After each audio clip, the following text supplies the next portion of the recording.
be a chemist to own a pool, but is anybody a chemist? Right there, okay. Got a chemist in the crowd. A lot of what we do here, which I'm just giving you some basics of why we watch these three things here, and just give you some, just food for thought on why we keep up with that. So water balance. We'll first talk about pH. pH is a scale from 0 up to 14. So we like your pool water to be about a 7.4 to 7.6 pH. Just a little bit on the basic side.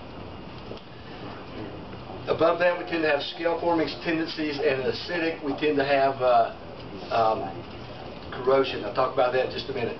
I was up at one store this afternoon. This guy brought in his water, did one of the tests, and I mean, it was like almost this yellow. It was extremely acidic. I mean, it was probably in the 3 or 4 range, very acidic. So, but anyway.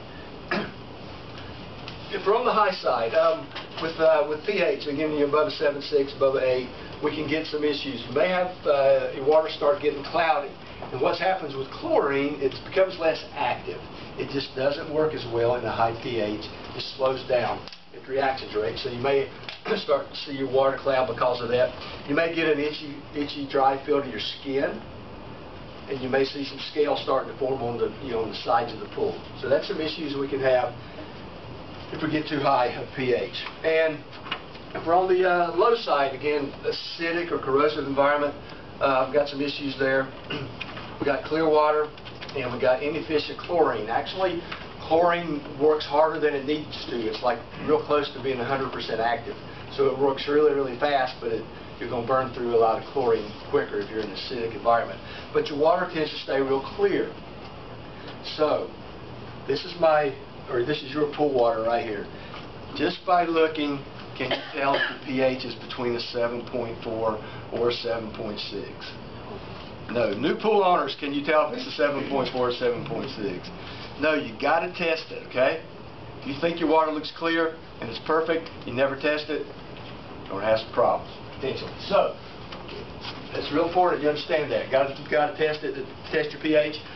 The pH around the eye is about a 7.5, so acidic water, your eyes are going to burn. And corrosion. Again, the acidic environment is going to cause some corrosion. Those of you that have heaters and we have corrosion going on, you can corrode your heater elements. A lot of you have vinyl liners. It's supposed to look like this for a decade or so. Just get pliable. Here's a liner I happen to have. Looks a little bit different, doesn't it? Anybody want to guess how old this one is? 15. 3 years. 3. You were here last year, right? No. 3 years, that's right. This one's 3 years old.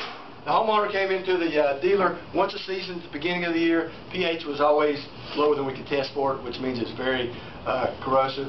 It had no alkalinity. But it took 3 years to get wrinkled and bleached out and stuff. Now this is extreme, okay?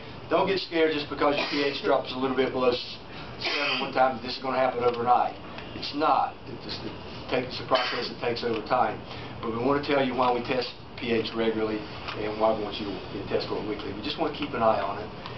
Once corrosion happens, you can't go back and correct it.